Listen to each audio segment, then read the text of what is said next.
diretto. Per lo spazio destinato alla Lega Ligure diamo subito la linea a Lorella Fontana. Ciao a tutti e un grandissimo saluto a tutti i nostri ascoltatori. Oggi possiamo dire che è la prima trasmissione dopo le elezioni europee che abbiamo avuto domenica e che dire, il risultato è stato grandioso a livello nazionale ed è stato grandioso a livello ligure.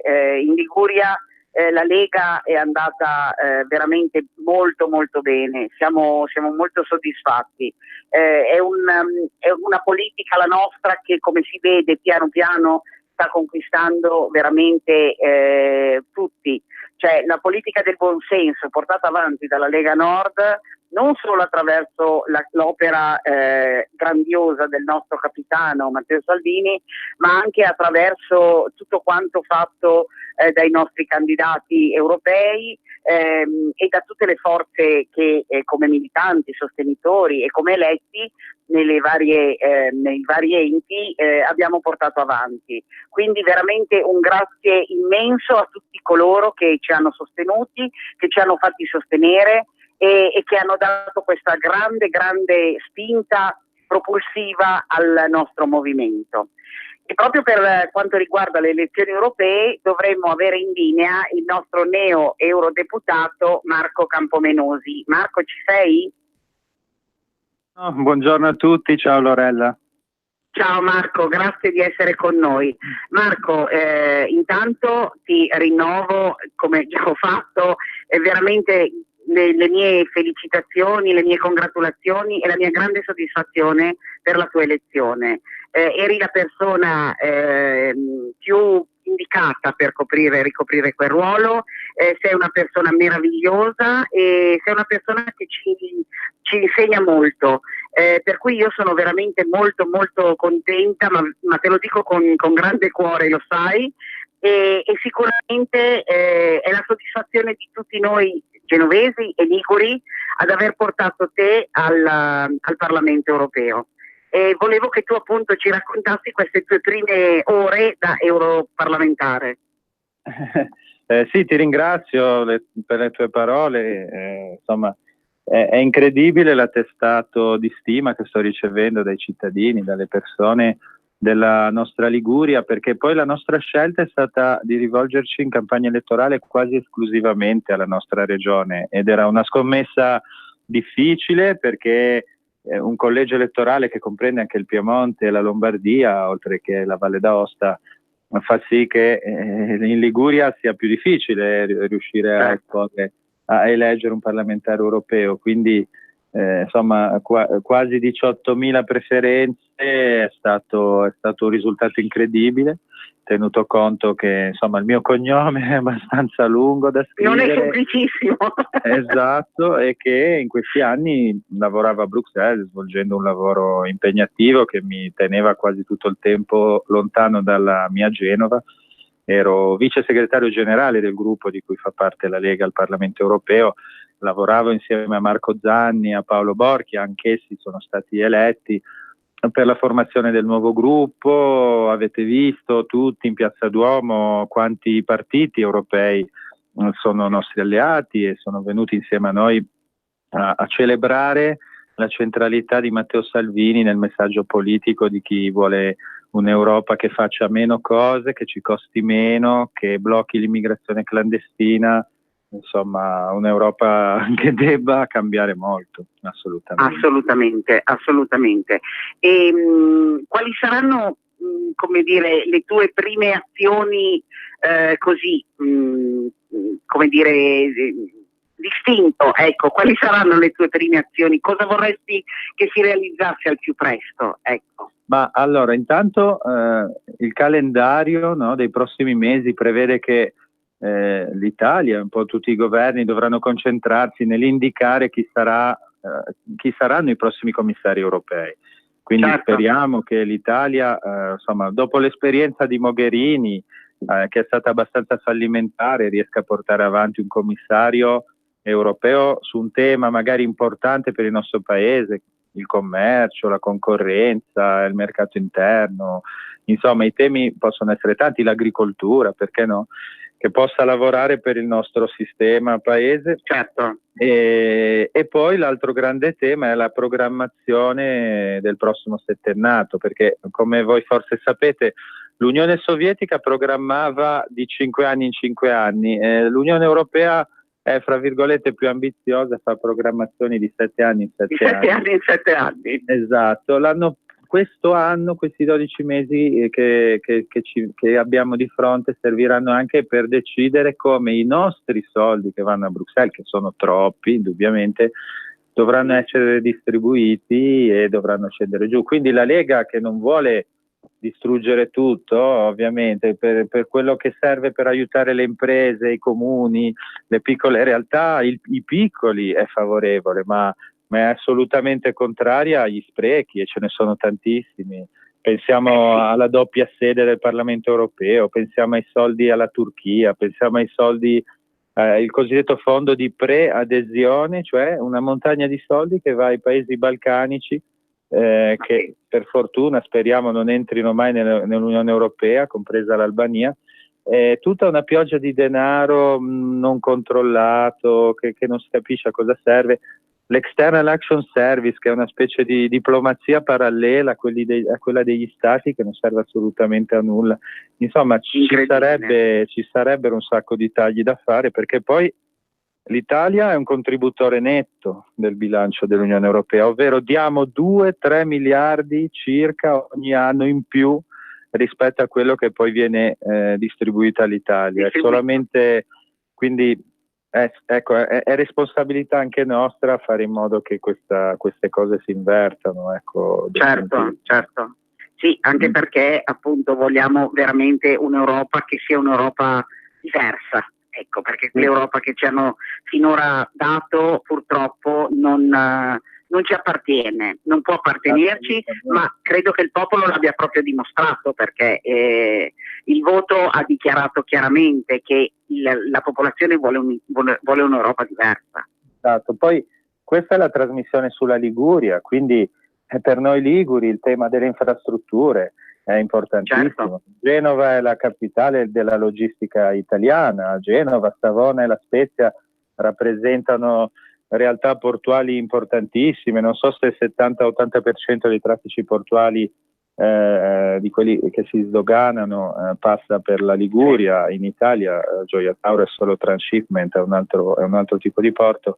Ecco, per noi è fondamentale che i container non stiano in terra nel porto, ma che possano partire per le loro destinazioni, che Genova e la Liguria siano un luogo che possa commerciare rapidamente con le regioni padane, con la Svizzera, insomma, e per questo abbiamo bisogno di infrastrutture. L'impegno di Edoardo Rixi, il nostro viceministro ai trasporti, è molto forte in questo senso, Salvini lo ha detto, quindi non c'è solo un tema di TAV, abbiamo da completare delle opere importanti per Genova, come il Terzo Valico, per La Spezia, la linea Pontremolese, il raddoppio della ferrovia fra Genova e Ventimiglia, insomma il territorio va innervato. L'abbiamo visto con la tragedia del Ponte Morandi.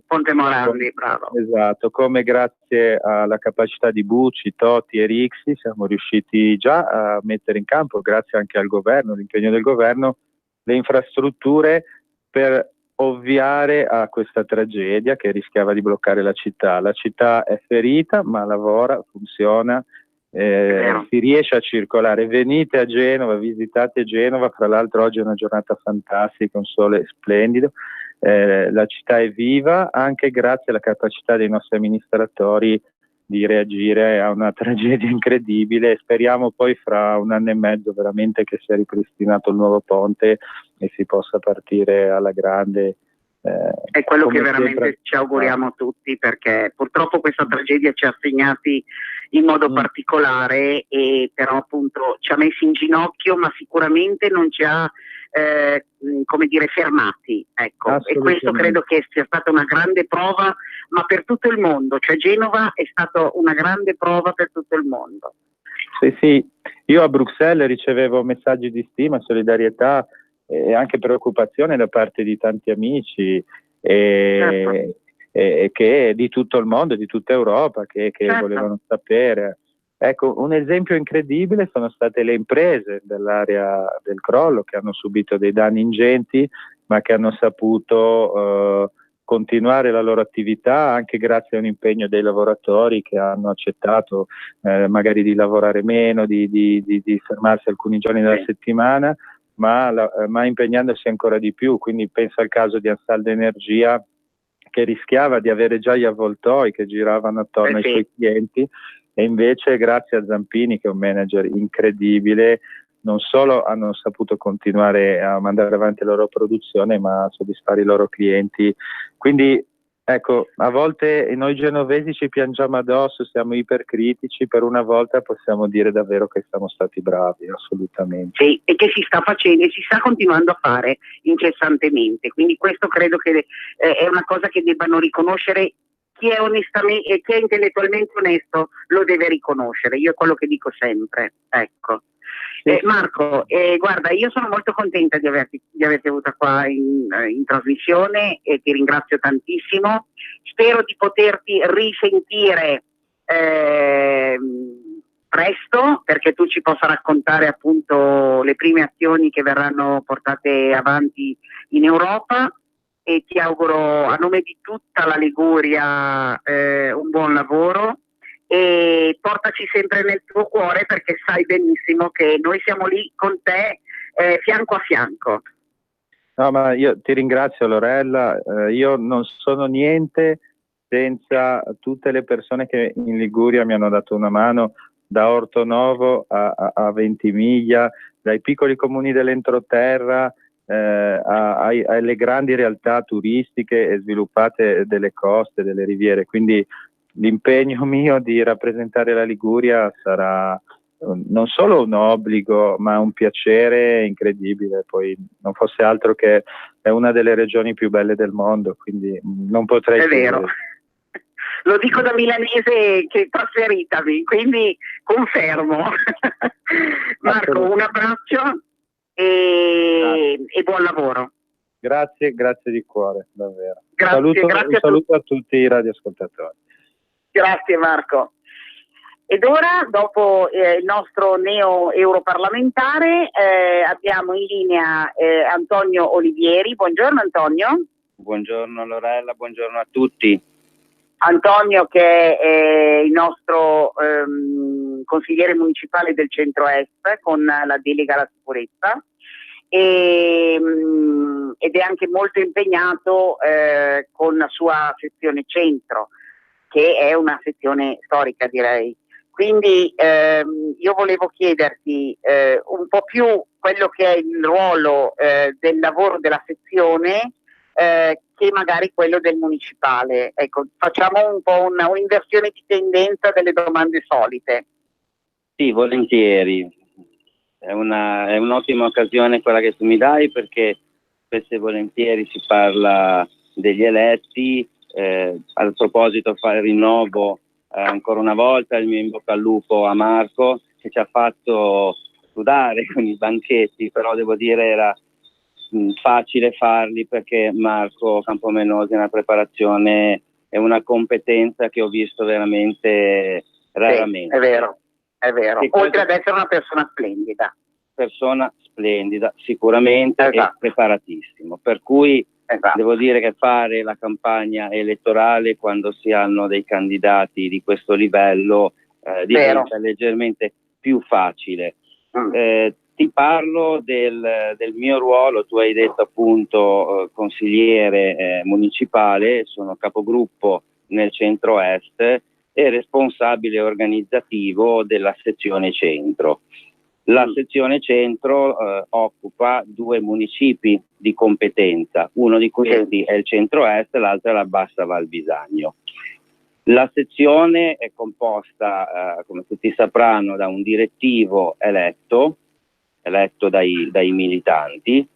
Quello che a me piace moltissimo della sezione centro, detta la storica, è quel mix che si è venuto a creare tra i militanti storici della Lega, alcuni proprio cofondatori tipo Aldo La Pietra, altri nomi importantissimi come Latina Pontillo, Marco De Lucchi, e poi il mix con le nuove leve che storici lo diventeranno col tempo, perché l'impegno e la preparazione che dimostrano in ogni direttivo è veramente di alto livello. Non ci facciamo mancare nulla, quindi abbiamo anche responsabile per il gruppo giovani e responsabili anche per il comitato della flat tax. Ora, a me piace parlare delle attività della sezione, che sono soprattutto nelle campagne elettorali l'organizzazione dei banchetti, l'organizzazione di convegni, assemblee, sul quale devo dire abbiamo una risposta dei nostri iscritti, che sono tanti, perché la sezione centro ne conta quasi 300. Io vorrei ringraziarli uno per uno per la passione che hanno messo in questa campagna elettorale. Non posso ovviamente fare 300 nomi, però loro sanno che li penso a uno per uno. Così come ringrazio del loro apporto preziosissimo in questo mix di competenze il gruppo degli eletti del municipio, come la Claudia Carrero, il Marco Ghisolfo, il mio presidente Andrea Carratù, ovviamente, e il segretario della sezione Ivan Pitto, perché se la sezione centro storico funziona e riusciamo a organizzare le cose, lo dobbiamo anche alla supervisione del nostro segretario, non dimentichiamocelo, che nel suo caso devo dire godo di una enorme stima, perché difficilmente mi dice di no, anzi non è mai successo, su cose che sono state proposte a livello organizzativo della sezione. Insomma, si può sempre contare anche sul suo intervento. Per il resto sono a disposizione, Lorella, chiedimi pure. Allora, guarda, tra l'altro stamattina ho lasciato un po' spazio, devo dire, a Marco, per cui il tempo mi sta stringendo. Io ti posso chiedere se in una delle prossime trasmissioni torni con noi e ci illustri un po' quello che è l'operatività della sezione. Assolutamente sì, volentieri. Ecco, quindi la promessa è che una delle prossime trasmissioni io ti richiamo e procediamo, perché purtroppo stamattina mi sono sentita in dovere di dare più spazio a Marco. Un piacere, l'ho ascoltato volentieri ancora una volta. Grazie Lorella. Antonio, io ti abbraccio, ti ringrazio tanto e ci sentiamo prestissimo. Grazie per tutto il lavoro che fai sul territorio. Grazie a voi e viva la Lega. Grazie. Ed ora, dopo Antonio Olivieri, abbiamo in linea il sindaco Ter, perché è la terza volta che viene eletto come sindaco il nostro amico Matteo Camiciottoli. Ciao Matteo. Ciao Lorella, buongiorno a te e a tutti gli ascoltatori. Congratulazioni ovviamente per la tua terza elezione a sindaco. Grazie mille. Devo dire che è una soddisfazione. Sì, no, è una soddisfazione, perché vuol dire che il lavoro di questi 10 anni è stato riconosciuto dalla popolazione e che assolutamente anche il risultato che ha ottenuto la Lega nel mio comune è un risultato incoraggiante, quindi vuol dire che c'è uno spostamento, un riconoscimento anche a livello regionale e nazionale da parte delle persone. Certo. Qual è la tua, il tuo punto di forza? Il mio punto di forza è aver seguito quello che io chiamo il Vangelo di Matteo Salvini, nel senso il contenimento delle tasse, l'attenzione ai ceti più deboli, la sicurezza, la lotta all'immigrazione, perché noi con un decreto abbiamo evitato che venissero tutte le cooperative nel nostro territorio. Insomma, quello che Matteo Salvini dice a livello nazionale noi abbiamo provato e in parte ci siamo riusciti a farlo a livello locale. Ecco, volevo chiederti le tue prime azioni come sindaco oggi. Oggi, guarda, noi abbiamo particolarmente attenzione al lavoro, perché come sappiamo i piccoli comuni hanno purtroppo uno spopolamento sistematico, perché vengono a mancare servizi, vengono a mancare tante cose che oramai la costa offre e gli entroterra i piccoli comuni non riescono a offrire. E adesso in questi giorni dovremmo andare dal notaio per creare una cooperativa di comunità che ci permetterà di dare lavoro ai giovani, a chi è uscito troppo presto dal mondo del lavoro sul nostro territorio, ma anche ai comuni limitrofi. Quindi stiamo cercando di fare un'operazione di controesodo verso l'entroterra, sperando che funzioni, perché poi tutte le cose nuove si pensano, si studiano, ma poi al lato pratico bisogna che la gente risponda. Certo, sicuramente un discorso sul lavoro è un discorso che preme molto e che è anche molto sentito, quindi credo che sia una cosa veramente importante. Sul piano della sicurezza credo che tu sia quasi in un paradiso felice. Ma guarda, sul piano della sicurezza noi abbiamo chiuso praticamente tutti i varchi del comune con la videosorveglianza, abbiamo consegnato ai carabinieri un computer dove possono controllare il territorio da questo mezzo, e insomma diciamo che l'anno scorso credo che abbiamo subito un furto in appartamento, quindi direi che siamo più che soddisfatti, ecco, diciamo. Direi che sì, esatto. No. Bene, Matteo, io che cosa ti posso dire? Di continuare così, perché è segno che la tua gente ti apprezza, ti stima e ti vuole fortemente il suo come sindaco, quindi come primo cittadino. Da parte nostra ovviamente tutta la più grande soddisfazione, perché una persona come te che per 3 volte viene riconfermata vuol dire che è una garanzia per il movimento, ma soprattutto per il territorio. Grazie mille. Quindi io spero di averti presto nuovamente in trasmissione con noi, perché tu ci possa magari raccontare delle new entry, delle nuove cose che farai per Ponte Ivrea e soprattutto invitando i nostri radioascoltatori a venire a trovarti. Sì, certo, no, io ti ringrazio, sono sempre a disposizione. Permettimi di sottolineare solo una cosa, ti rubo un secondo, che bisogna evidenziare, ed è stato fatto poco, secondo me. Io sono 10 anni che faccio il sindaco, quindi lo dico con cognizione di causa, che per il primo anno, grazie a questo governo, sono arrivati dei soldi ai piccoli comuni, soprattutto grazie al Ministero degli Interni, per la manutenzione degli edifici pubblici e per la messa in sicurezza degli edifici pubblici, cosa che non era mai successo. Avevamo subito solamente dei tagli e ci facevano fare il braccio armato per sfruttare i cittadini, quindi direi che è una cosa che va sottolineata questa. Certo, ed è giusto. Matteo, io ti mando un abbraccio, ti ringrazio ancora per essere stato con noi e ti auguro un buon lavoro. Grazie mille. Bene, siamo in conclusione. Oggi, come voi sapete, comunque è una giornata particolare, perché oggi dovrebbe uscire una sentenza per quanto riguarda la questione su Edoardo Rixi. Noi crediamo fermamente nell'innocenza di Edoardo, noi siamo tutti con Edoardo, siamo al suo fianco, noi siamo la sua forza, perché lui è la nostra forza, lui è sempre stato, oggi lo è ancora di più. Quindi forza Edo, noi siamo tutti con te. Io con queste parole mi congedo, vi auguro un buon fine settimana, un buon proseguimento di giornata e ci sentiamo la prossima settimana, sempre su Radio Padania Libera. Buongiorno a tutti. Avete ascoltato Filo Diretto.